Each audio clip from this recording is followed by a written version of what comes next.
he'd be piloting into Eastport's harbor later that day. My grown son, Sam, was in Boston visiting friends, and my father was loudly but uselessly agitating to be released from the hospital where he was recovering from a heart attack. So I couldn't use family duties to excuse my not being here at the crack of dawn. Nor did I try. For one thing, I was too busy squinting at that door. "Thanks for calling me," I replied absently instead. "Looks like Morris got the new lock set installed already."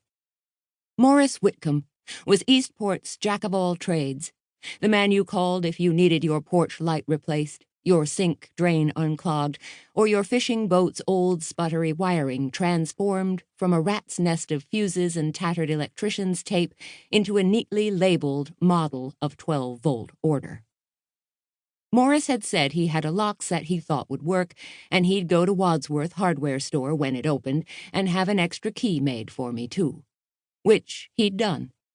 I'd picked the key up on my way here, and he'd have called me if he'd noticed anything suspicious while he was working. I knew. But I'd never seen these small scratches in the doorframe before, had I? The key turned easily, and the door opened. The little silver bell hung over it jangled sweetly as I went in. And at first, I noticed nothing amiss.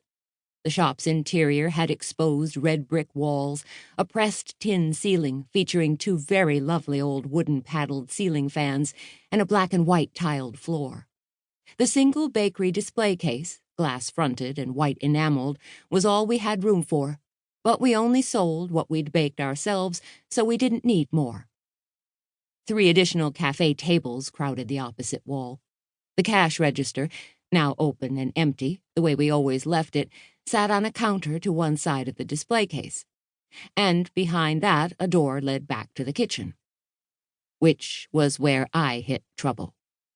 My longtime friend and current business partner, Ellie White, had been here baking cookies until late the previous night. The air in the shop was still heavy with the luscious aroma of warm chocolate. So the lights must have worked then. But when I flipped the switch now, the windowless kitchen remained a pitch-black cave. Drat! It was probably nothing more sinister than a single-blown fuse. The wiring in many of these old downtown buildings was practically prehistoric. Still, I made my way a little nervously. Had I seen those odd scratches in the front door's frame before?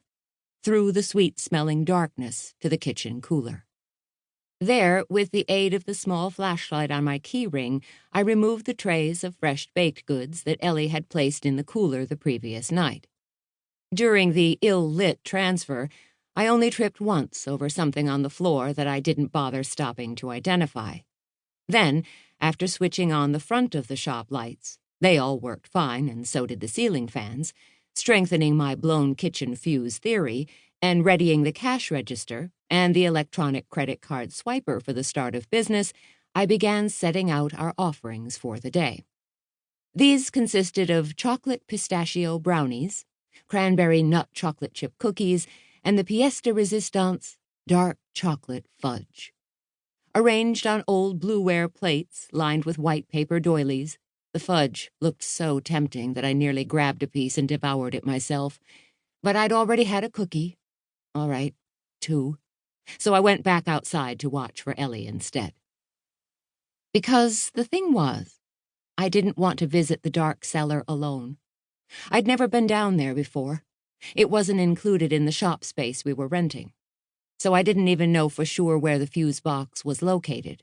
And if I ran into anything that I needed quick help with, without her I'd be stuck.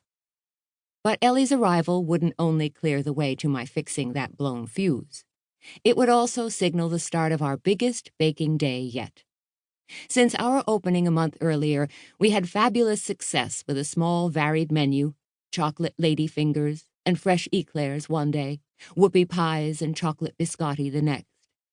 And while it was all pretty challenging, the day before, I'd had to battle a dozen cream puffs into submission while injecting them with chocolate filling. So far, we'd managed not to overwhelm ourselves. Now, though, a dozen chocolate cherry cheesecakes were due to be delivered in 24 hours to the Eastport Coast Guard Station.